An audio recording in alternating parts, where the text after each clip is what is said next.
Hello സുഹൃത്തുക്കളെ, അപ്പം എല്ലാവർക്കും പുതിയ വീട്ടിലേക്ക് സ്വാഗതം. അപ്പം നമ്മളെ 2025 ഹജ്ജും അങ്ങനെ എത്തി. നാളെ അറഫയിൽ സംഗമിക്കും. ലക്ഷക്കണക്കിന് ഹാജിമാർ വന്ന് അറഫ സംഘത്തോടു കൂടി ഈ വർഷത്തെ വലിയ പെരുന്നാളും അവസാനിക്കുകയാണ്. അപ്പം ഞാൻ പോയ കാലത്ത് ഹജ്ജിനല്ല കേട്ടോ, അവിടെ അറഫയിൽ പോയ അന്ന് എടുത്തൊരു വീഡിയോ ആണ്.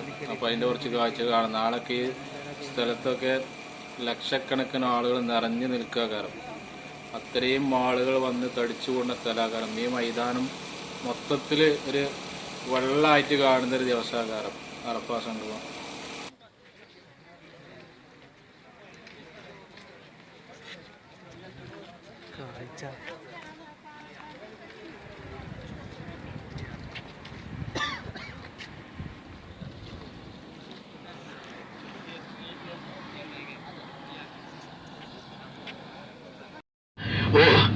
അങ്ങ് മറ്റുള്ളവരുടെ വിഷമങ്ങളെ സഹിച്ച ആളാണ്, യതീമിനെ സഹായിച്ച ആളാണ്, പാവപ്പെട്ടവരുടെ വിഷമങ്ങൾ ഏറ്റെടുത്ത ആളാണ്.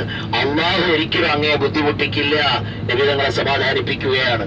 എന്നിട്ട് അന്നുള്ള ഖദീജ ഉമ്മയുടെ അമ്മായിയുടെ മകനായ ബഹുമാനപ്പെട്ട വറഖത്ത് ബിൻ നൗഫൽ എന്ന് പറയുന്ന വലിയൊരു പണ്ഡിതനുണ്ട്.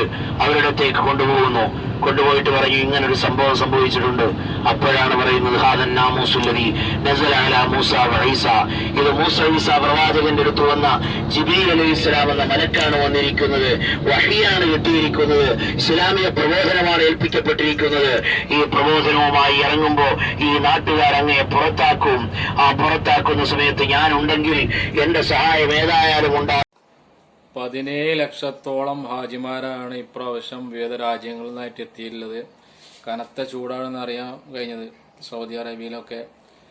അപ്പോൾ എല്ലാവർക്കും ഹജ്ജും ഉംറയൊക്കെ നിർവഹിക്കാനുള്ള ഭാഗ്യം അല്ലാഹു തൗഫീഖ് നൽകട്ടെ. എല്ലാവരും പ്രാർത്ഥിക്കുക ഇൻഷാ അല്ലാഹ്.